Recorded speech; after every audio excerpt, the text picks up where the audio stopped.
Senior அங்க பாருங்களேன், உங்க தம்பி மாதிரியே இருக்காங்க. ஏன் தம்பி அது இங்க இருக்காது, அவன் நேரம் காலேஜ்ல படிச்சுட்டு என் தம்பி தாண்டா, வாடா ப்ளீஸ் ப்ளீஸ் வாடா. Okay senior. ஏன்டா இப்படி பண்ண, ஏன்டா இப்படி பண்ண, ஏன் இப்படி பண்ண? குடிப்பியா குடிப்பியா குடிப்பியா? அப்பா மாதிரியே நீ குடிக்காரன் ஆயிடாதரா.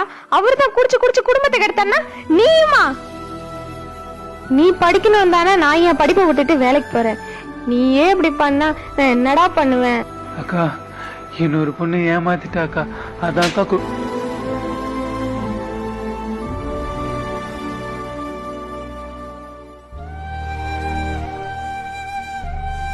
ஒரு பொண்ணு உன்னை ஏமாத்திட்டான், நீ இப்ப குடிக்கிறியே. நீ லைஃப்ல எப்படியாவது மேல வந்துருவேன்னு நினைச்சு என்ன நீ ஏமாத்திட்ட?